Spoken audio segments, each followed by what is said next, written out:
మీరు చూసారో లేదో కొన్ని సంవత్సరాల క్రితం నార్త్ కొరియా ప్రెసిడెంట్ చైనాని జీ జిన్పింగ్ దగ్గరికి విజిట్ చేయడానికి వెళ్ళాడు. ఆయన అలవాటు పూర్వకంగా ట్రైన్స్ మీద వెళ్తాడు.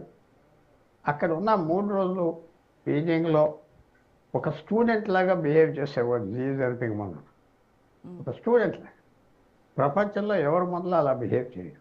జీ జిన్పింగ్ వల్ల మర్యాదపూర్వకంగా ఆయన మాట్లాడేదంతా నోట్బుక్లో రాసుకోవటం, చూడటం, తలూపటం, చాలా విశేషంగా కాకుండా సింబల్ సిగ్నల్ ఏంటంటే Far East South East Asia సొసైటీస్లో పెద్దవాళ్ళంటే మర్యాద చూపెడతాం, గౌరవం చూపెడతాం, ఒక అలవాటు, సంప్రదాయం. అదే కాకుండా జీ జిన్పింగ్కి ప్రత్యేకతమైన మర్యాద ఇచ్చాడు. ఇప్పటికైనా సింబలిజం చెప్తున్నా, నార్త్ కొరియా ఏ పని చేయదు చైనా ఓకే లేకుండా, ఏ పని. ఎందుకంటే చైనాయే వీళ్ళని స్థాపించింది.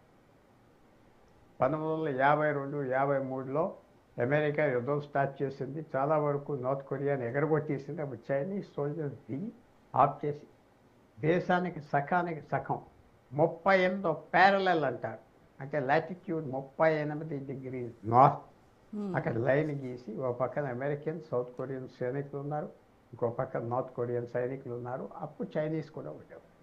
చాలా క్లోజ్ సంబంధం. ఇవాళ ఎంత క్లోజ్ అంటే మీకు తెలుసు కదా, రష్యా యుక్రెయిన్ యుద్ధానికి 40-50 వేల మంది సైనికులు కూడా పంపించాడు. ఏ దేశం పంపలేదు, పంపాడు. నార్త్ కొరియా ఇలాంటి పనులు చేస్తుంది, చైనా చెప్పిన పని చేస్తుంది. వాళ్ళు చైనీస్ అసలు బాంబులు వేయొద్దు అంటే మానేస్తారు. అంత simple situation. Sir, Japan missiles కనుక చూస్తే మనము జపాన్ ఎక్స్క్లూజివ్ ఎకనామిక్ జోన్లో పడుతూ ఉన్నాయి. అంటే కిమ్ టార్గెట్ యుఎస్ మాత్రమే కాదా, అక్కడ ఈస్ట్ ఏషియాలో కనుక డైరెక్ట్ వార్ వస్తే జపాన్ కూడా టార్గెట్ కాబోతోందా అన్నటువంటి డౌట్స్ వస్తున్నాయి. డౌట్లు, వాళ్ళ ఆలోచన, వాళ్ళ మెసేజ్ దేనికి యుద్ధంలో వస్తే, చైనా కనుక యుద్ధం చేస్తే అంత పెద్ద యుద్ధం నేను చైనా చేస్తానని అనుకోవట్లేదు. చైనా ఇప్పుడు యుద్ధం చేయదు. మీరు 1979లో వియత్నాం మీద యుద్ధం చేసింది. వాళ్ళ సొంత ఎలాయే ఇద్దరికి బోర్డర్ ఇష్యూస్ మీద కోపం వచ్చేసి చైనా అటాక్ చేస్తే 20,000 మంది చైనీస్ సోల్జర్స్ చంపేశారు వియత్నామీస్ సైన్యం. ఆ రోజు నుంచి ఇవాళ 45 సంవత్సరాలు ఒక్క చైనీస్ యుద్ధం భారతదేశం బోర్డర్ తప్ప ఎక్కడా జరగలేదు. భారతదేశం బోర్డర్ మీద చేస్తూ ఉంటారు, ఎక్కడా లేదు. చైనా అంత ఈజీగా యుద్ధం స్టార్ట్ చేయదు. బలం చూపెడుతుంది, బెదిరిస్తుంది, విసిగిస్తుంది, అలసట తీసుకొస్తారు. అలసట వచ్చేసి వదిలేద్దాం అని హండ్రెడ్స్ ఆఫ్ ఇయర్స్ చేస్తారు. ఇప్పుడు ఆల్రెడీ భారతదేశంతో మనకి 65 సంవత్సరాలు మనతో యుద్ధం చేస్తారు. మనం ఎన్నోసార్లు సెటిల్ చేసుకుందామంటే చేద్దాం, మనం ఎందుకు చేయాలి, నెక్స్ట్ జనరేషన్ చేస్తారు, వచ్చే జనరేషన్ చేస్తారు, అలా పాస్ చేస్తారు.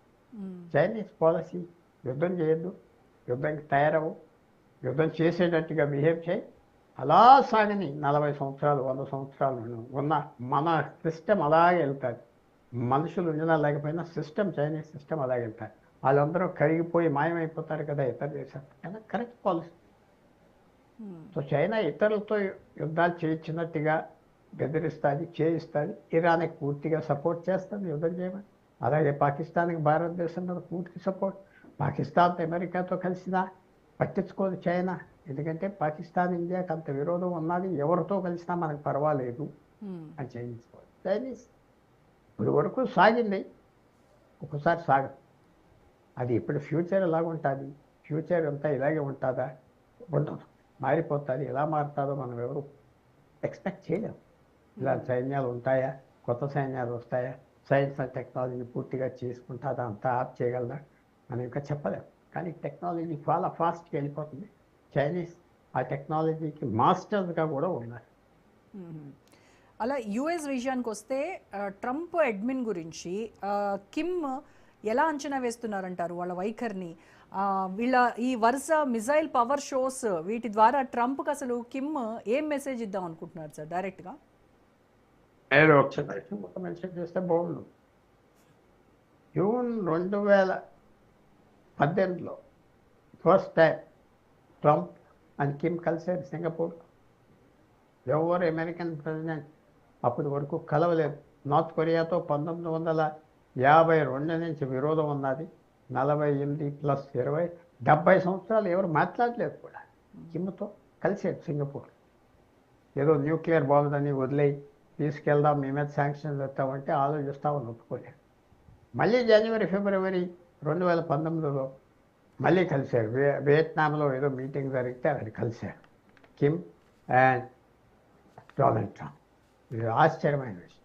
మళ్ళీ మూడోసారి జూన్ 2019 సౌత్ కొరియాకి అఫీషియల్ విజిట్కి వెళ్ళి అక్కడి నుంచి కిమ్ అల్ జోంగ్ ఆ బోర్డర్ ఏరియా ఎవరు క్రాస్ అవ్వకూడదు కలిసాడు. ఫస్ట్